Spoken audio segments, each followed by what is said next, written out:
mission is to enhance healing and wellness through the arts for patients, families, and staff, both in the hospitals where we work. Specifically, most of our time goes to UAB, and then also in the community, and we offer different programs in the community.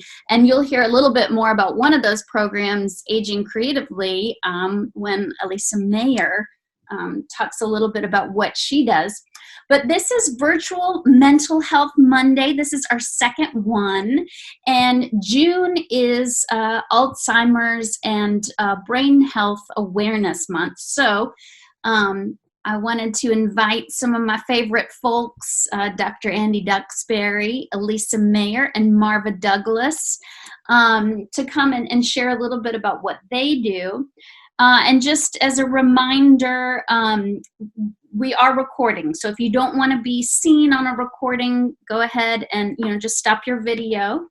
And then also, if you have any questions, we'll have a Q&A afterwards. So, we'll unmute everybody. But if you have something that pops up, you can put it in that chat box below. And this is real casual. So, we're just going to have a good conversation.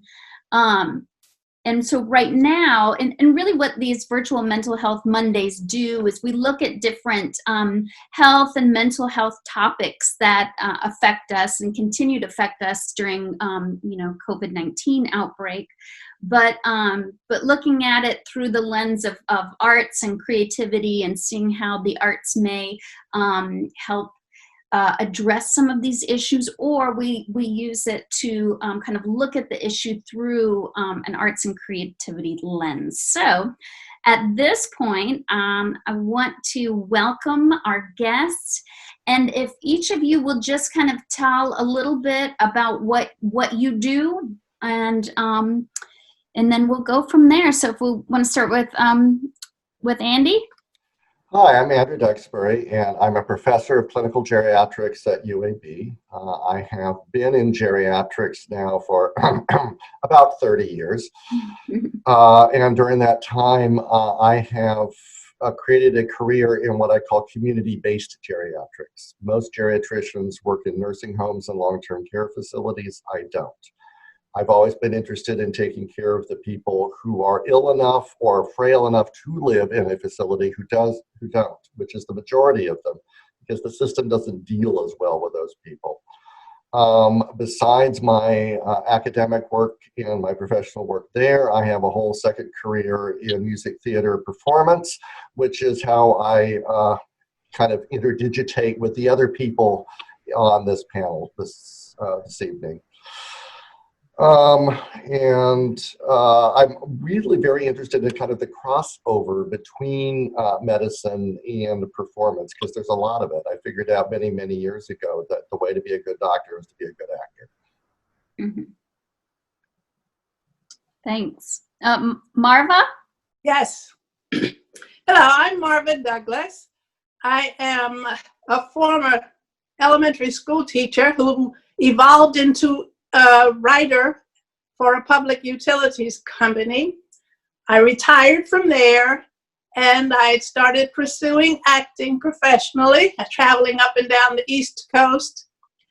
And later I opened a business that did some training and tutoring. And the main thing is that I'm old. And I want to always encourage people that you can always do lots of things, because I've had like 7 careers, and right now I'm still acting, and I'm always on some kind of committee work in my city. And my biggest fight is to get mass transit so I don't have to drive anymore.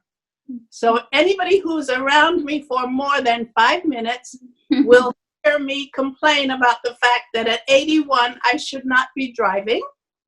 I should be able to catch a bus and get the little walking exercise in while I do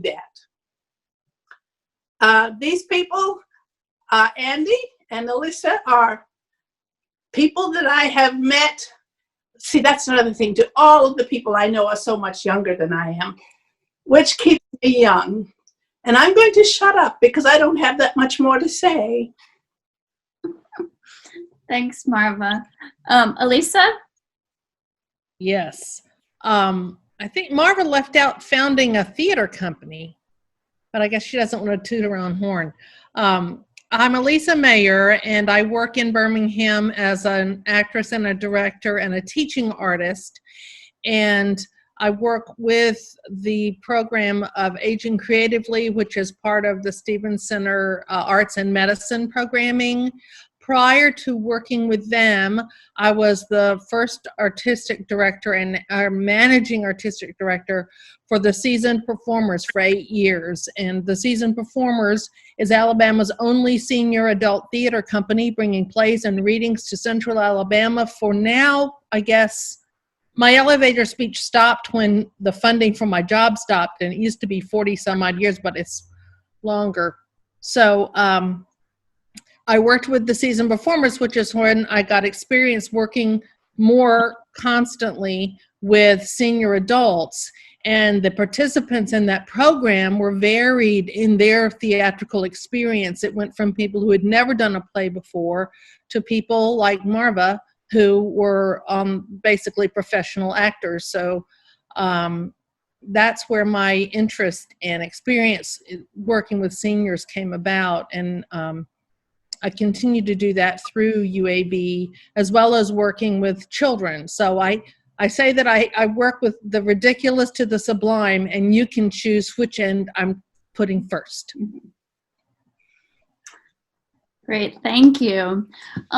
So I want to first start with Andy, Dr. Duxbury, and talk a little bit about Alzheimer's and dementia. So Andy, can you tell us a little bit about your experience treating patients with Alzheimer's disease and dementia? And okay. When we're talking about dementia and Alzheimer's, people tend to use those words interchangeably, but they're not really the same thing. Dementia is the syndrome of change over time where there is a lack of function in a previously healthy adult brain, and it can be caused by hundreds and hundreds of kinds of problems and diseases. Alzheimer's disease is the most usual and the most common, but not the only cause. And so it's really a subset of the dementing illnesses. And we're really not certain if Alzheimer's disease is one specific process or if there are a number of different processes that we can't tell apart yet because we're not smart enough. As I said, I've been a geriatrician for 30 years, and a huge piece of geriatric medicine is taking care of people with dementing illness. Some people have relatively mild dementias, and they've remained quite functional at home for a long period of time. Other people have a very steep curve where they lose function very, very rapidly. The treatment of Alzheimer's is generally not the treatment of an individual, it's the treatment of a social system, whether that's a family or another living situation, because that person is in constant flux and constant change, and we need to always be changing the life around them so that they can manage within whatever the parameters of life are for them. We're really good about changing the parameters of life of very young people as they change as they get older. We don't send 5, 10, and 15-year-olds to the same classroom, for instance, because we know that they don't have the same needs. But we're not good necessarily about recognizing that that same process is kind of happening in reverse with people with dementia. Sometimes some treatments are medical to try to control behaviors or to try to improve neurological functioning. A lot of the treatments, though, are much more, as I said, about supporting a social situation to allow that person to be happy, healthy, and whole. So what percentage of people are going to eventually experience, if we're, what's your chances of getting Alzheimer's? Well, it's a couple of things to think about. One is the first rule of aging is choose your parents carefully. And if you come from parents with early dementia, your chances of having early dementia, of course, goes up. Some dementias are genetic, some Alzheimer's is genetic, some is not, and it's what we call sporadic. It just happens. There's about 200,000 people in the country with an early onset dementia, meaning that it is a dementia that's happened before the age of 65 for an organic cause like an Alzheimer's. Most of the rest, and there's estimated somewhere around 10 to 15 million people with dementia, is later onset. Generally, the longer you live, the greater your chance. And the thing I usually say is, on a rule of thumb, if you make it to 80, you've got about a 20% chance. If you make it to 85, you got about a 40% chance. You make it to 90, you got about a 60% chance. You make it to 95, you got about an 80% chance. You make it to 100, it's fairly universal. So, as we've been, kind of going through this COVID-19 outbreak, and then of course with our, our other topic of people starting to really speak out about racial inequality, we've been finally hearing in the mainstream a lot more about health disparities for minorities. And I wondered if you could talk a little bit about, how you've seen in your practice, how you've seen that being exhibited. Well, there's a couple of things that come to mind. First off is that minority populations have higher rates of Alzheimer's disease and related dementias than white populations do. And why is that? It's probably a culmination of a lifetime of less access to care or more toxic environments or higher levels of stress that lead to that disparity over time. The other thing that is actually a positive is the vast majority of minority populations tend to keep demented elders at home and will configure themselves in such a way as to allow them to stay at home, which is often better for that individual, whereas majority white populations are much more likely to feel that a demented elder is a burden on the family system and much more likely to look for placement outside of the home. Now, there are pluses and minuses for both models. There's no way to kind of generalize, say everybody should do this, but that there is a very striking dichotomy between white and minority populations on how they tend to approach these things. And is there anything, I know it's a very complex issue, but, do you have any thoughts about, how to address such issues of health disparities? Ooh, wouldn't that take another hour and a half? Yeah. Basically, I think that one of the things that I can say about COVID-19 is that it is exposing to the population at large some of the issues that those of us who work in clinical healthcare have known about and been railing about to deaf ears for many, many, many years. And it is laying wide some of the fault lines that have needed to be exposed to those who actually make the decisions in our society.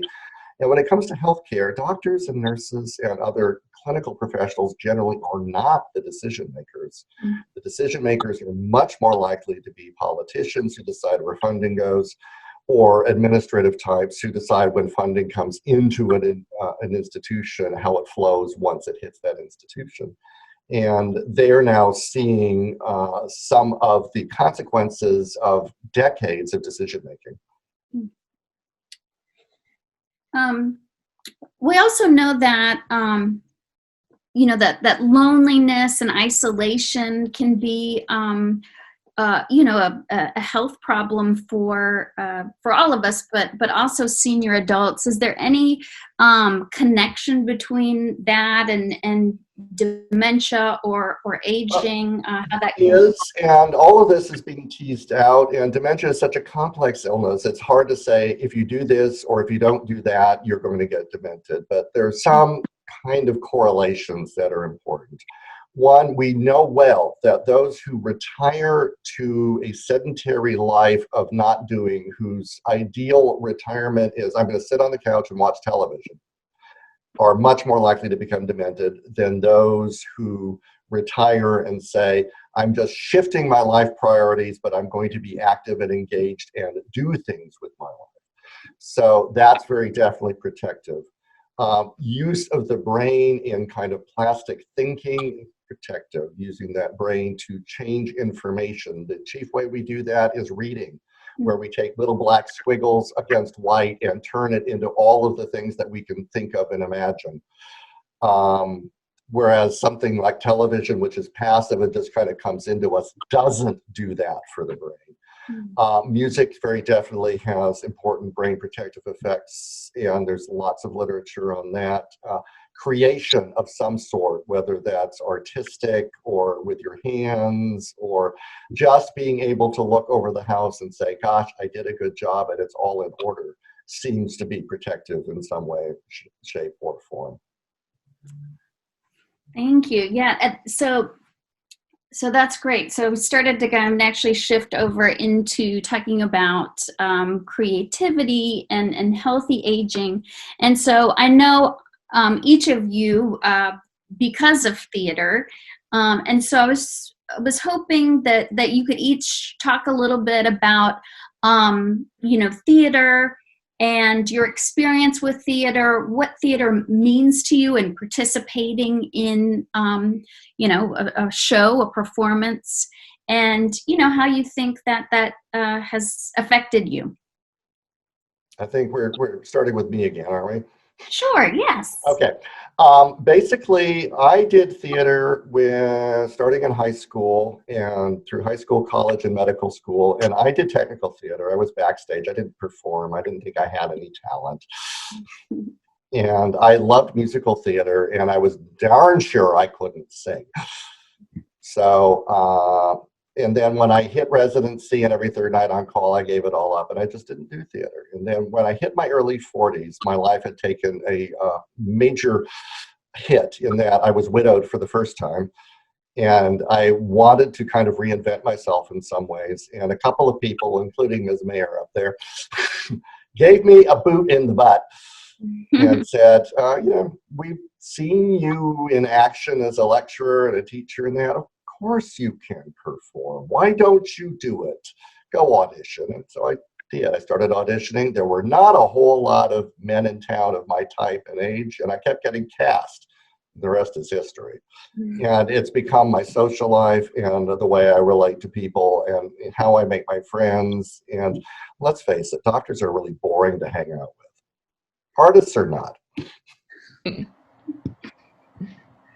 Well, I think I was born to be an actor, but when I was very young, and that was in the 40s, and I was talking about being an actor, my grandmother, who raised me, because my mother passed before I was 4, told me that I needed to think a little better because I did not look like Lena Horne.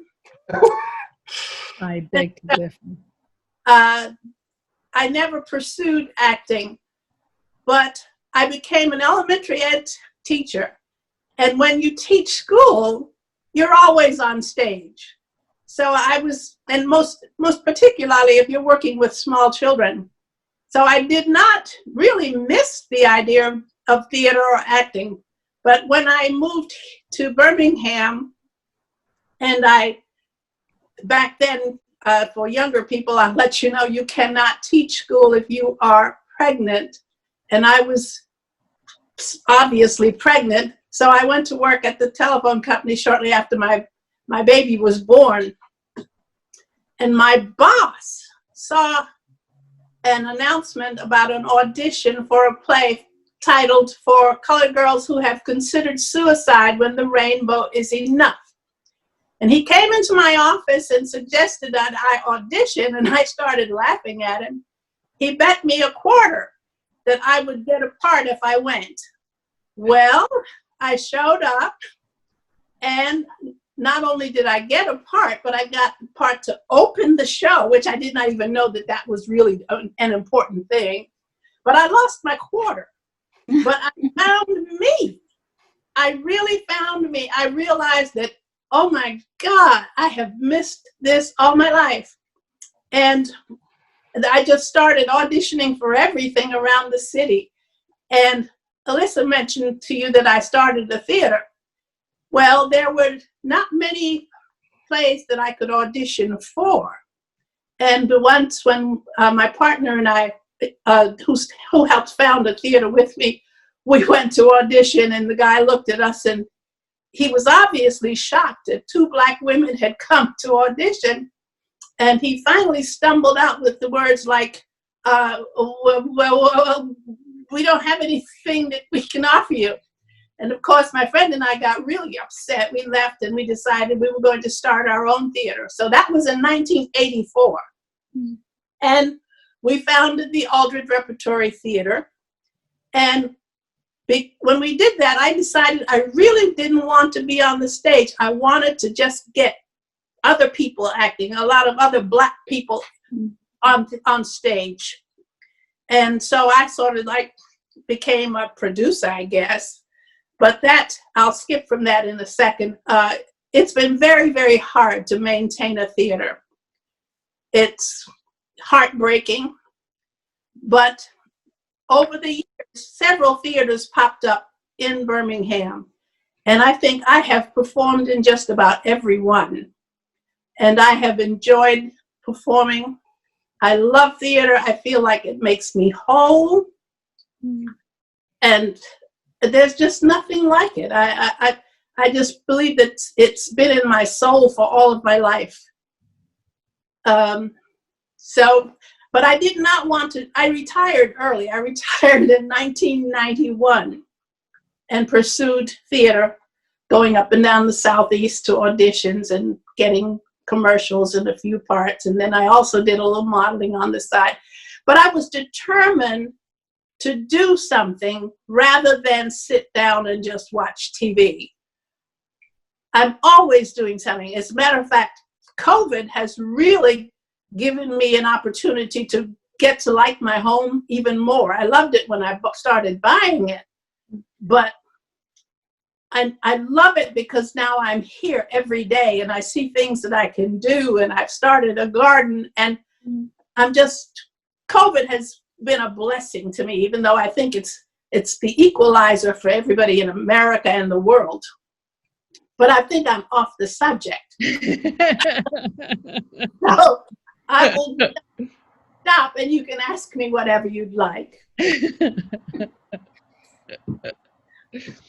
Well, what I would like to speak to more than my personal experience in the theater is my experience working with seniors in the theater. Because when I first started working with seniors, that was my first experience working with that population, and I read as much as I could about it. And at the time, there had been a very well-known study that basically proved the fact that theater is the number one thing to do to keep from losing what's going on up here. Because as Andy mentioned, creating things is an important thing. The thing about theater is you have to use so many different parts of your brain all at the same time. It's not like working on Sudoku or even learning a new language, which is also a really good thing to do. With theater, not only do you work on memorizing lines, and that helps you with figuring out memory issues, and you, as you age, come up with different ways to memorize those lines and different tools which can apply directly to your regular life. But you have to be aware of the actors on stage with you who may not be saying the lines you're expecting them to say, and that means you have to be prepared to improvise at the drop of a hat. And also at the same time, you have an awareness of your audience. And part of you is always monitoring the audience, especially if you're performing for senior adults. You need to be very aware of shifting and things that might be giving you a clue that they can't hear you or they're kind of losing the story. And So working in the theater, and it's also a wonderful thing to do as a senior adult. There's so many people who never tried it, and the ones I worked with at Seasoned Performers, many of them had never tried theater, and they were naturals, because you lose part of that self-consciousness that we have as younger people that sort of limits what we'll try and what we'll do. And it's a really liberating experience. And I did want to tell a real quick anecdote that is tied to Andy. With Seasoned Performers, I got a call one day from a gentleman, and he said, "My doctor told me to call you." And what had happened was this fellow had gone to see Andy, complaining of all sorts of ailments, and Andy basically diagnosed him with depression. And what had happened was this gentleman had been the celebrant for his granddaughter's wedding, and had spent the previous months preparing for that and memorizing what he was going to say and performing the marriage ceremony, and the wedding was over. And this thing that had been the focus of his life was gone. And so when he went to see Andy, Andy said, I'm going to let you choose 2 prescriptions.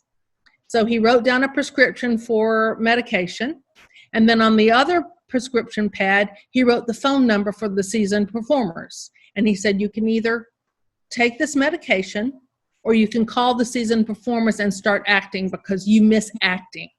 And so he called us, and it was amazing how good he was, and how much fun he was, and how much the audiences enjoyed him.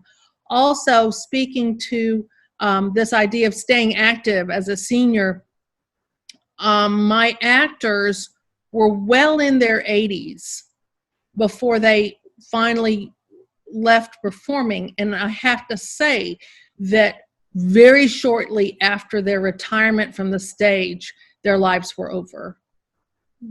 I actually had one actress who died within 24 hours of telling me she couldn't tour with us anymore.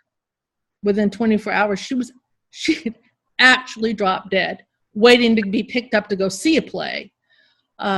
But it really, because it's really physically and mentally demanding, and it keeps you going.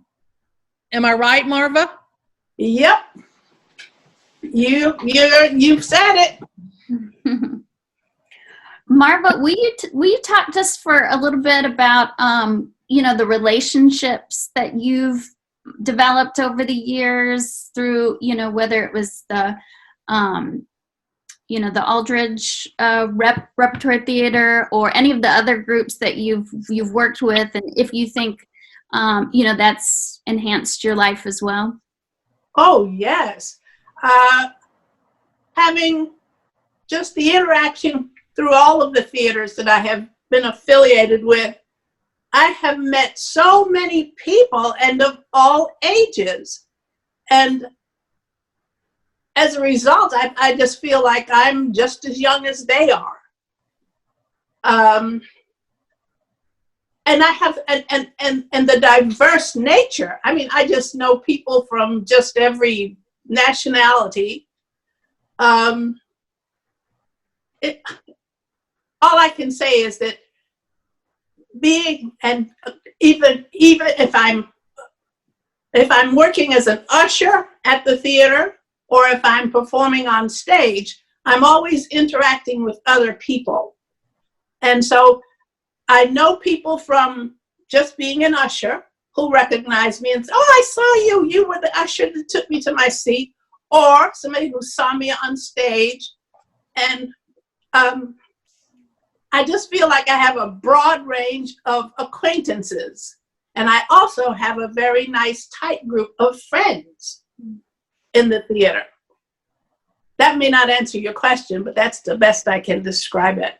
No, that was perfect. That was exactly what I was wondering. So, Ellise, will you tell us a little bit about your time slips practice, Yeah. and a little bit about that, and let's see that demo. Time Slips is a very interesting program. It was founded in 1998 by a woman, Dr. Ann Basting, and it's located centrally in Minneapolis. And I was able to go to a training program there several summers ago. And the description of the Time Slips program is that it is a creative expression intervention program. And they deal specifically with people with dementia. And they say Time Slips is creative engagement, creative storytelling with people with dementia. And their approach to that sort of engagement is that they replace the pressure to remember with the encouragement to imagine and create. And their purpose is to create a way for people with dementia and their care partners to share in the creative expression together. And what Andy touched on earlier when he spoke about people dealing with dementia and staying home, and that the people, what was the word he used? That they were able to configure the reality in the home around supporting those patients, so that, as Andy said, I'm always making notes when Andy's talking. When he said that it's the treatment of a social system, not an individual, that is also the approach that the Time Slips programming takes. And they meet the client or participant where they are. There is not any sort of demand or expectation for them to be or do or say anything more than where they are at that very moment. And in the conversation of creativity, they talk about Gene Cohen, who was like the grandfather of this movement, and his definition of creativity, which is adding something new to the world that has value. And again, part of the Time Slips programming is helping the participants and their care partners uncover the fact that they are still creative, imaginative beings. That piece doesn't go away. It's still there if we give it room to be expressed. And so this program can either be done with individuals one-on-one or in a group setting. And I've done a little bit of both. And I thought I could just walk you through what a group program would be like. Say if I were to go into a facility, the participants are gathered with their care partners, and the teaching artist introduces themselves, and then one of the important things is that you go around and introduce yourself to each individual, and they have name tags so you can address them by name, so that you're not requiring them to remember their name if that's an issue. So you go around and introduce yourself to each individual, and then when you speak with the group, you're speaking in of course, not in a condescending manner and not baby talk, and also trying to speak to them in a very open, engaging way, and dealing with them with a lot of open-ended questions. So if it's the first time you've met, one of the main tools they use are drawings, and some of them are photographs, but they try not to use personal photographs. They try to use illustrations or photographs that sort of invite you to see a story. So this is an example of one of the kind of photographs they were shown. Can you see that? And so you would say to the group, and this is a really key thing, they use the word want. So I would say to you, what do you want to say about this picture? Not, what do you think he's doing? Is he happy? Is he sad? It's really important just keeping that word want. What do you want to say?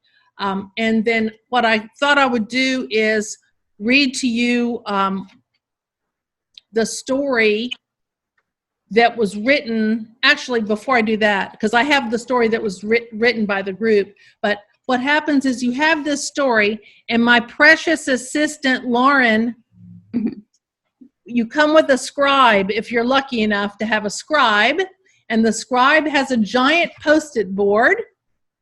And as you have a conversation of creative engagement with your participants, the scribe does the best she can to transcribe word for word the comments of the participants. So what I would say is, for instance, I'd say, what do you want to say about this picture? And so somebody say something about it. Agnes DeMille was doing good drugs. Okay. Agnes DeMille was doing good drugs. And so she would write that as quickly as she could. And we would say more about what, and if the group doesn't have a lot of comments, you could go specifically to, I see a horse. What do you want to say about this horse? And someone would respond. Oh, Janet's responding. can you Janet muted. I always like horses. Oh, Janet says, she said, I always like horses. And then you might engage the group.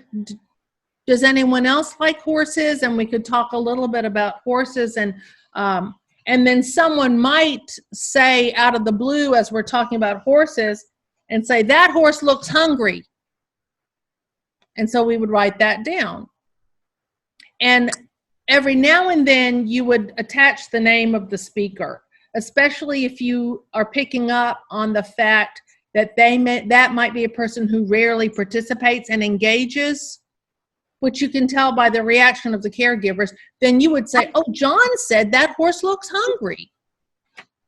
Tell me why does he look hungry? And someone would say, his ribs are showing. And so it would go on from there if you get the idea of how it goes. And then the scribe, and you would, after about 3 observations, you'd go back and you would read it. You'd say, I see, let's take a look at our story.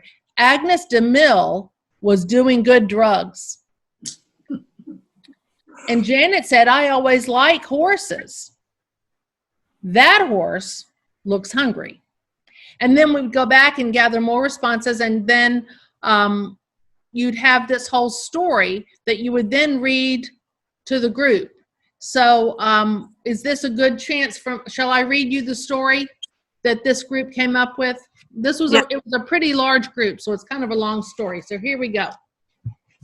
Oh, and then at the end, you name it together. You come up with a name for the story. So the name of this story is The Foolish, Happy Cowboy. Don't walk so fast, I would say. I think I hurt myself. That's what he would say. A cowboy's trying to play his guitar while getting on his horse. It's amazing he didn't break his neck. But we don't know he could break his neck. He's in cowboy heaven, which is just outside where he lives in the hot, flat desert. He's too stupid to be worried. He was on the horse, but he wanted to fly. What is this idiot trying to do to me, thought the horse. But the horse is very accustomed to this. He wishes he was far away from the cowboy. That's more natural. And then it goes on for like about 4 more paragraphs. And they end up with talking about his sweetheart, Alicia, and how she said to him, you're a fool to do what you did, abandon me after dating a week. It was the guitar that did it. That's how the story And so then when you go back the next week, and then before you leave, you say goodbye to everyone individually. And then you begin the next session, greeting, going back and rereading the story they wrote the last week, not saying, do you remember when we wrote this story? You are always dealing with that very present moment. And then some of the other are pictures. So this is a photograph. And we got a wild story out of that one. The name of this story ended up being, It's Not Over Yet.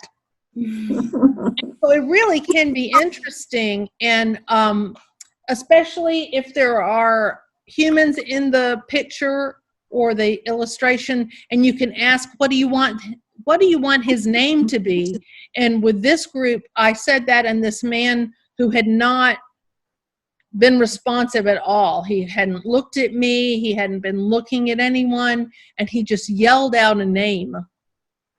And so I said, oh, Jim says his name is, and I looked, and his daughter was visiting that day, and she started crying. So it was obviously a name from that there was some attachment to. But, you know, you don't say, oh, really? Why do you come up with that name? Who was named that? You know, the whole point is to stay with them in this present moment of creativity and not really make any demands other than try to get them to engage with you.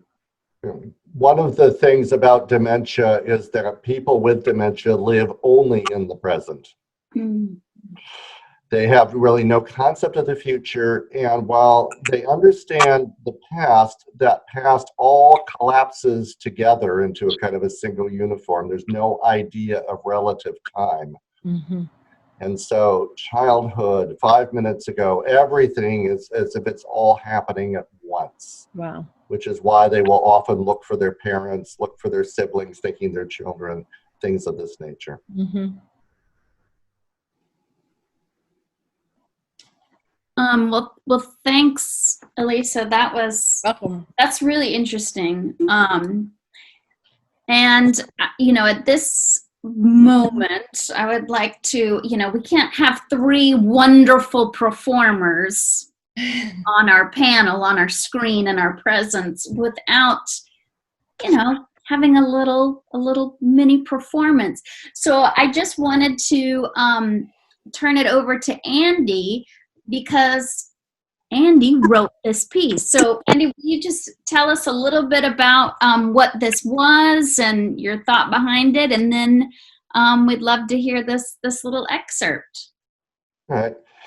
This is the opening piece of a play that I wrote for the seasoned performers when Ellise was the artistic director. And the play is called Grim and Barrett, and was written as there was, if I remember correctly, some grant funding that came through to create some new original pieces for touring. And what Ellise asked of me was to come up with a piece that would be unit set, easily tourable, you know, small cast, and could be played to audiences that might have frailty and cognitive issues. So I had to think about how to create something where people who will not necessarily engage on the same level that others do could still get into the story. And I figured the best way to do that was to use familiar tropes and characters who could be introduced and require almost no explanation, that they would have a complete backstory already filled in by the audience.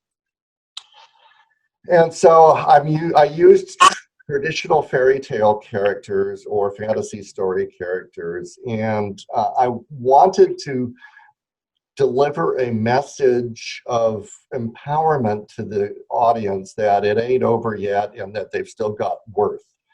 And so through various machinations in my mind, I came up with this idea of the villains of various stories, and how, as they are performing in the Eternal Theater for audiences, things may start to go awry if we forget who and what they are, and the audience could then start to see themselves in our rather sympathetic villains and understand that they too have a role to play in society as a whole. All right. So, Grim and Barrett. Good morning, and thank you for calling the Eternal Theater, home of 1,000 laughs and tears where everyone lives happily ever after. This is the green room. May I help you? Yes. Yes. No, definitely not. She's scaring the children. Isn't that her job? What sort of reason is that? All right, I'll take care of it. They're not going to like this. Witch, off stage, please. Wicked Witch, off stage. Wicked Witch, please report to the green room. Okay, it's done. You want to tell me why? What sort of reason is that? Well, can't you come down here and... Oh, but what about... Hello? Hello? Drat. Always leaving me with the dirty work. What's wrong? It's the front office. Word just came down. What? Not scary enough? A bit too menacing? I can take it up a few notches. Watch this. I've been working on a new cackle. I'll get you, my pretty. I'm sure it's fine. I like the idea about bringing a dog in a little bit more. Or I could do some cross-story work, and like having Dorothy's farmhouse made out of gingerbread. I'm sure your ideas are great. And just look at this bit I came up for a big finish. Watch it with that broom. We just got the light fixtures replaced after the flaming baton thing you tried last week. I hate to have to tell you this, but you're What? being written out. What? The front office wants to take the story in a different direction. Okay. Spare me the political. Tell me the truth. You don't think I can. Well, it's like, Out with it. times have changed. Front office feels you're too much a part of yesterday's world. Witches just didn't do well in the last set of focus groups. Today's children need to be protected from depictions of evil and your kind of negative stereotype. You're scary. Thank you. The older woman is supposed to be an empowering figure, wise, empathetic, a leader. Sounds like they're looking at Eleanor Roosevelt. Whose idea is all this? It's just the way it is. At least that's what front office says. Take me out of the story, and how are the kids going to learn to deal with danger? There really are scary things waiting for them. The rewrite team's working on it. Oh, I suppose Dorothy and the gang aren't going to drop the house on my sister either. I believe Dorothy's arriving in Oz in an ecologically correct alternative fuel green vehicle and helping the Munchkins to self-actualization through improved organic farming techniques. Do they remember what happened the last time they pulled me out of a story? I'm new here. It must have been before my time. Well, I was giving a truly magnificent performance. It was in Hansel and Gretel. Audiences were moved to tears, standing ovations at every performance. The reviews were ecstatic. Then all of a sudden, dismissed. No notice. They just pulled me out of the middle of a performance. So? Without me, the kids ate through the entire house. The roof peaks, the gables, the pediments, foundations, the whole thing. And seeing what they had done, they joined Habitat for Humanity and spent the rest of their days building shelters for the homeless. Hardly. Hansel developed a terrible case of tooth decay, and Gretel put on about 150 pounds. Last I heard, she was looking into gastric bypass surgery. Oh dear. Oh no. This is not good. Front office, please. Thank you. Hi, it's the green room. You're sure about this? All of them? I'll take care of it. Mr. Wolf, Mr. Big Bad Wolf, off stage and to the green room, please. Mr. Wolf, to the green room. They're still spreading the love from up front, I see. Just doing my job. Mr. Troll, Mr. Harry Troll, off stage and to the green room, please. Do you remember what story Troll is doing this week? One of the Scandinavian ones. Ah, here we are. We had an extra shipment of alfalfa and old boots. He must be doing the Three Billy Goats Gruff. I dislike working with animals. Those cats they gave me kept upstaging me.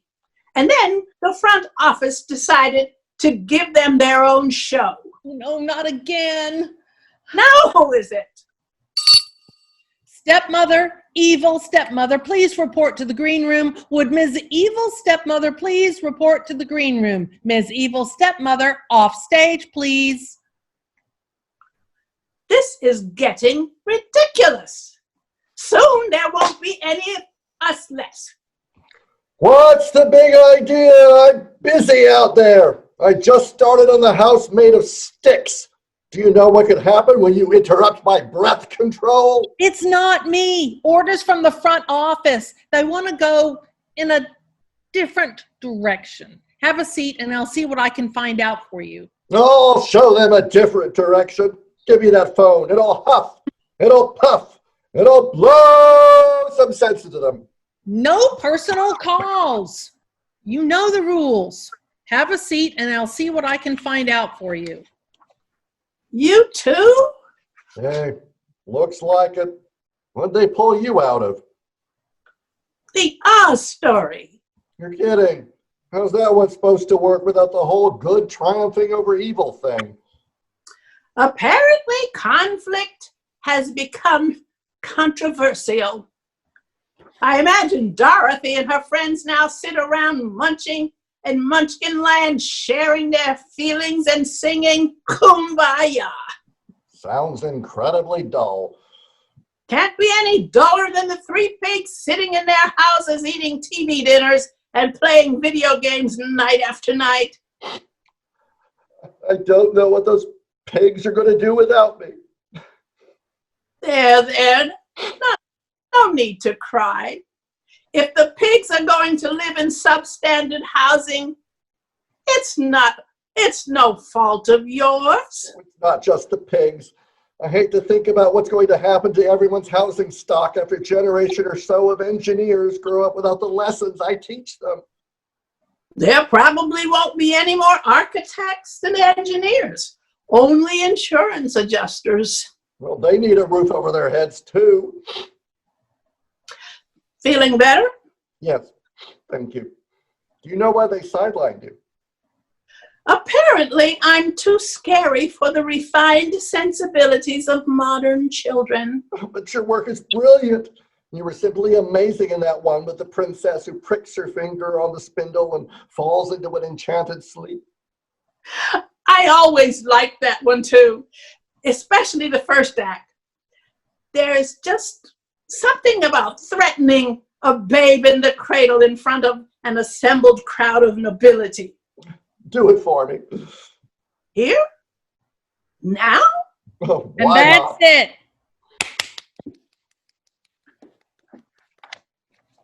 Bravo. That was great. Well, I want to just open it up if anyone has any questions or if there's anything else that, that our panelists want to share. And if anyone wants to talk, you can. You just have to unmute yourself. I did want to say that Ellise is going to be a part of a research project that we got funding for from the National Endowment for the Arts in partnership with the School of Health Professions Occupational Therapy Department. So we're going to, she's going to go into a couple independent assisted living facilities and it's about a 10-week theater program and see if it might have some measurable benefits for either cognitive function or mobility or something else for senior adults. So I'm really excited about that. Me too. As an occupational therapist, I'm very excited about that because as a therapist and a scientist and a clinician, we always talk about the neuroplasticity of the brain. And the OT frame of reference is having a balance between your play, your work, and your leisure. And like you said, the aging brain, if people retire and they sit in front of the TV, they're not engaged. That activity, their leisure is the high point, and play and work are very low. They're all out of balance. So I'm thrilled that you're going to be working with my profession, and I just feel like it's all, it's part of us having that balance, being productive, using our brains, being creative. We don't know how much we can unless we're given the opportunity. So thank you. I think that's fantastic. Thanks, Jackie. Anybody else have any questions or comments for the panel? All stunned. I think I love the, what is it called? The simple times. Time slips. Time slips. Yes. Because, if anything, we have to, I love the idea of what do you want to say about this? And just what the physician said, it's like being in the moment. There's no past, there's no future. So a lot of the angst and anxiety that patients or our relatives have, it's just that, just be in the moment. What do you want to say about that? What's important right now? And it's affirming them, and it helps relieve that fear and anxiety as well. But it's also allowing them to be creative too. It's really an interesting process. I did one of the individual meetings I did, I used a Norman Rockwell illustration, and it's a little boy, and I think he's got a cookie, and there's a dog, and he's kind of sitting, it's an interior picture, he's in the kitchen, and it was really interesting because at first I could not get her to participate. She couldn't understand what I was trying to talk to her about, and then she kept looking at the picture because those drawings are so compelling, and they really do immediately present a story to your mind. And she said, he's in trouble. And so she was picking up on the way he was looking at the dog, and so she was, going on, he had stolen the cookie. And then I said, where do you want to say he is? And she said, well, he's not in the dining room.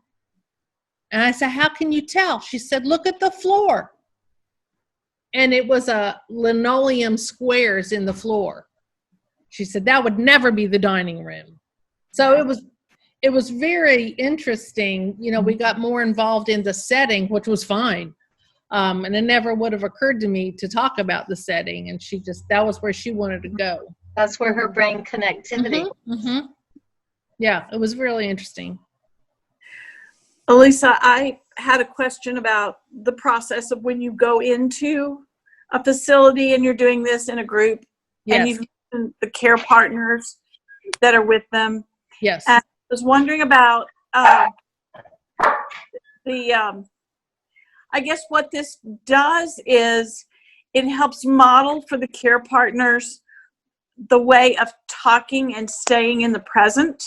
Yes. And which, since we know they so often don't, even though they're working on a floor with people with dementia, most of them don't have any training in how to talk to them, how to relate to them, how to get through the day with them. So they're using standard outside things. Wait just a minute, I'll bring you your spoon in a minute, or all that kind of. So what Andy said about they can't think place themselves in the future, only now. I think must be a very useful way of doing some sort of in a sideways way, saying this is how you speak to people. Right. This is how you help them stay in the present. And this could then translate into helping eliminate some of that. You just need to wait. I'll bring you your Sure. spoon in a Sure. few minutes when I'm ready. You know, Well, and that. I think often they'll have a preconceived notion about the limitations of their clients, and but just because of the way these programs are approached, often there are big surprises. Right. I had one participant who this was a picture of two penguins from the back, and we were talking about the picture. And this woman just started saying, that poem, what was that poem? And I just took a shot and I said, there once was a puffin. And she said, who didn't say nothing, who sat on the shore all day? That poor little puffin. I mean, so things like that, just like really, and it's just so simple. You just don't require anything. You know, do you remember this? Or do you remember when you went to the beach? You know, you've got to really be careful because it's easy to say that. Like, have you ever been to the beach? It's a demand on it. That's not what you say. You could say, would you want to go to the beach? Or, you know, or what, you know, and again, see, that's not right because that's a yes and no answer. You know, what about this picture? What do you want to say? Yeah. Right. Yeah. It just keeps it open. It gets a little tricky because you think you're saying engaging things and you're really just kind of narrowing the conversation. So you have to be intentional. Right. And you have to be very present from second to second. Is remembered in the same kind of neural mechanism that music and lyric is. So it sticks in very strange ways that other kind of memory does not. It's why all of the great oral sagas were always written in poetry, because they could then be transmitted intact generation to generation to generation. So childhood poetry, a lot of the ones that were very familiar, I mean, they are like all of the A.A. Milne. I mean, they're changing the guard at Buckingham Palace. Christopher Robin went down with Alice. Before COVID, how would they get you to their facility? Do they pay you? Is it volunteer? How does that work? How did that work, and how is it going to work? Yeah, so that's so what we do is through the Aging Creatively program, we offer all art forms essentially, and you know, including theater and time slips. But essentially, that program is targeted toward independent and assisted living facilities that have that are HUD subsidized, and so we raise funds so that we can offer that for free. But we also work with with other groups like here in Birmingham, CARES, or just other programs for senior adults, and they do pay for our services. But we always want to to never have funding be a barrier. So that's why we tried to raise, do grants and raise other funds to support that. Is it a contract? Do you do it like for 6 months, a year? I mean, my mother's not in a HUD facility, so, you know, Yeah, so we just work with different, different groups, different programs, and, just tailor a contract and agreement to their needs. Okay, thank you. Yeah. Anybody else? I see we're a little over time, and but I just want to thank everyone so much for joining us. Of course, I want to thank so much our wonderful panelists, Andy and Marva and Ellise. And thanks so much, Lauren, our AIM coordinator, for your assistance. And then, of course, our wonderful tech staff, Amanda Vanderstelt and Terry, so much for all your assistance with this. If you have any suggestions for future topics that you might like us to cover, please email Lauren. She that was where you did your RSVP. And our next one will be in July, and there will be more information coming out about that. But that one, we're going to have Malcolm Marlar as one of our guests, who is a chaplain here in Birmingham, and he's also a photographer. So we're going to talk about kind of that, how to express or how people can express or address spirituality through creativity and vice versa. So we'll have some other guests as well. But so anyway, just thank you so much for participating, and we hope to hear from you again.